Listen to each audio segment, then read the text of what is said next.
Salve galera, beleza? Tudo bem com vocês? Bom pessoal, mais um vídeo aqui, no canal, e dessa vez a gente vai falar um pouquinho aqui de uma ferramenta muito interessante, tá pessoal? Que tem facilitado aqui o meu dia a dia no Windows e que eu descobri uma funcionalidade muito legal que antes eu acho que não era dessa forma, tá? Apesar de você ainda ter uma integração muito bacana entre essas ferramentas, eu acho que uma coisa que a Microsoft fez aqui que ficou muito bom na minha opinião, tá? Eu tenho aqui no Windows, a gente sabe que a gente tem um aplicativo de notas adesivas, certo? Olha que interessante. Eu tenho aqui algumas anotações que eu fiz, tá? Anotações antigas, tá? Que eu fiz para poder me auxiliar aqui em alguns dos vídeos aqui no canal. Pessoal, deixa eu ele carregar aqui certinho, ó, baixando atualizações, né? Top. Tá iniciando aí. Então eu tenho aqui algumas notas, né, que eu fiz nesse aplicativo, tá, pessoal? Então tem aqui algumas anotações que eu fiz, tá? Mas olha que interessante, cara, digamos que essas notas eu não quero que elas apareçam somente aqui no Windows, tá? É, Quer dizer, eu não quero, tipo assim, ter que ficar abrindo esse app aqui, né? Ou digamos que eu esqueça de abrir esse app por alguma razão, eu posso ter acesso a essas notas agora através do Outlook, tá, pessoal? Então eu vou fechar aqui para vocês. Ah, beleza, liguei o PC, esqueci de ver aquela tarefa, não abri o aplicativo e agora? Olha que interessante, cara. Eu tenho aqui o novo Outlook da Microsoft, muito bacana, né, pessoal? Eu não liguei para minha caixa de entrada aqui, só tem algumas coisas importantes que eu deixei aqui, tá? Mas olha que interessante, cara. Se a gente vir aqui em anotações, tá? Olha que bacana. Eu tenho acesso àquelas anotações que eu fiz lá no app, tá, pessoal? Olha que top, cara. Eu tenho aqui acesso a essas anotações, ou seja, chegou um e-mail para mim. Eu abri o e-mail, né? Se eu tiver anotações pendentes, eu vou ter acesso a essas anotações aqui. E olha que interessante, cara. A gente sabe que a gente tem o Microsoft To Do, né? Que é um app aí de tarefas, né? Anotações e tarefas aí, programações de atividades e tudo mais, que funciona muito bem. Ele funciona junto com o Planner da Microsoft, daí o Microsoft Teams também, né? Para quem gosta de ter um ecossistema de anotações, de lista de tarefas e tudo mais bem organizado, gosta de ter uma timeline ali, né? Com planejamento ali 100%, né? Organizado em termos de horário e tudo mais, sincronia aí diária,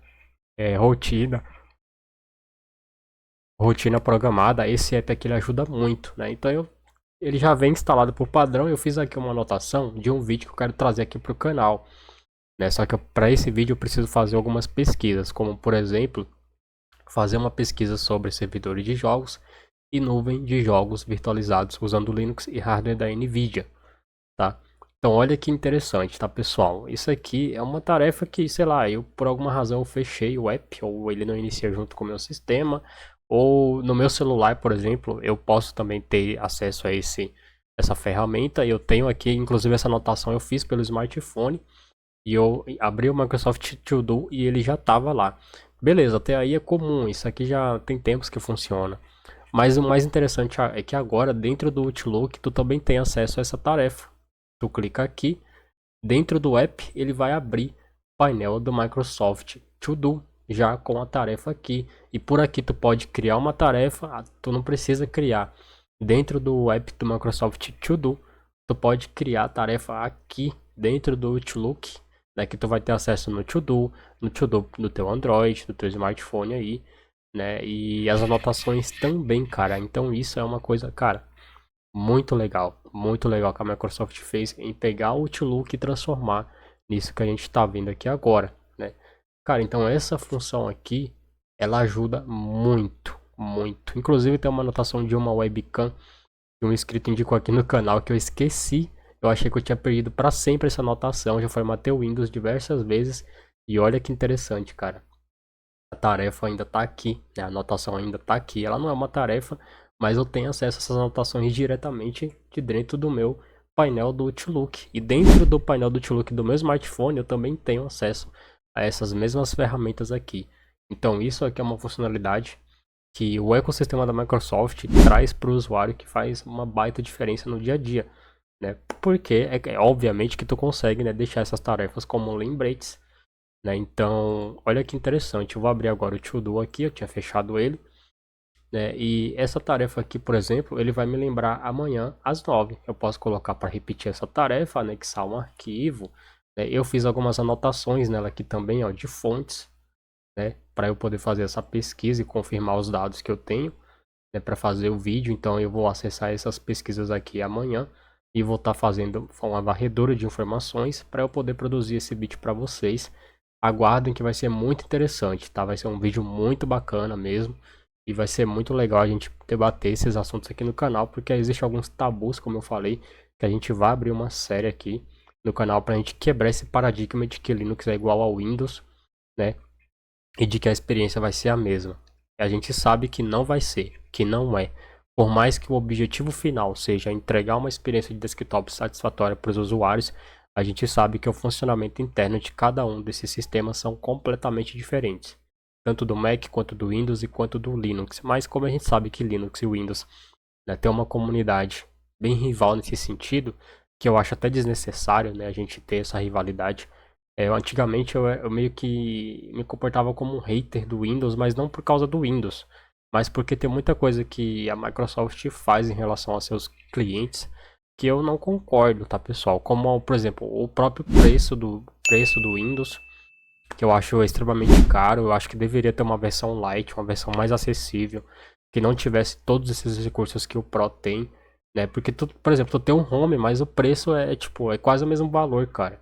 Entendeu? Então eu ficaria muito feliz se a Microsoft lançasse uma versão que não viesse com tantos apps pré-instalados, que não tivesse tantos dessas tecnologias de IA que o Pro tem, entendeu?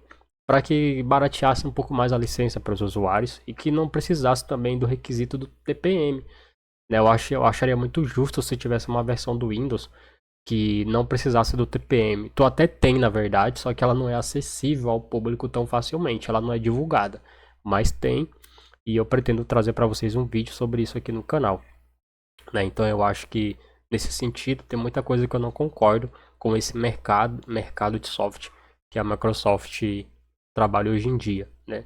Mas infelizmente ela não é a única empresa que trabalha dessa forma. A gente sabe que tem muitas produtoras de aplicativos, né, de para edição, para gravação, para produção de conteúdo, para design, enfim, para diversas áreas aí de tecnologia que você usa aplicativos de computador para trabalhar. A gente sabe que tem empresas que realmente elas não se importam muito, né, com outras plataformas, e elas acabam meio que enfiando mesmo a faca nesse sentido, né? Então a Microsoft não é a única vilã desse cenário, tá? Mas o que mais me incomodava no Windows, principalmente no 11, era justamente o TPM.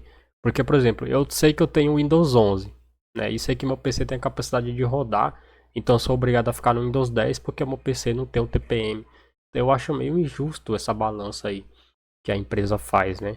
Mas assim, é uma opinião pessoal minha, deve ter suas razões para isso. Eu não vejo diferença nenhuma, porque para mim, quando o hacker quer atacar realmente um usuário, ou uma empresa, ou um servidor de alguém, ele vai atacar independente de você ter o TPM ou não, né? Então acho que isso não é justificativa para obrigar a galera a trocar de computador para rodar o Windows 11, sendo que ele vem com a promessa de ser mais leve do que o Windows 10. Apesar dele ter os requisitos mais robustos, né, do que o 10, eu acho que hoje ele está um pouco mais otimizado em termos de multitarefas e uso de recursos do que o Windows 10. Apesar do Windows 10 trabalhar as animações, as aberturas dos apps parecerem mais rápidas, na prática, nos jogos, por exemplo, que são apps genéricos que dá para você tirar como parâmetro, eu acho que o Windows 11 ele entrega mais desempenho e mais FPS, tá? E não necessariamente mais FPS, mas uma estabilidade muito melhor, né? Por exemplo, nas mínimas, tu consegue ver que ele consegue manter as mínimas mais altas, tá?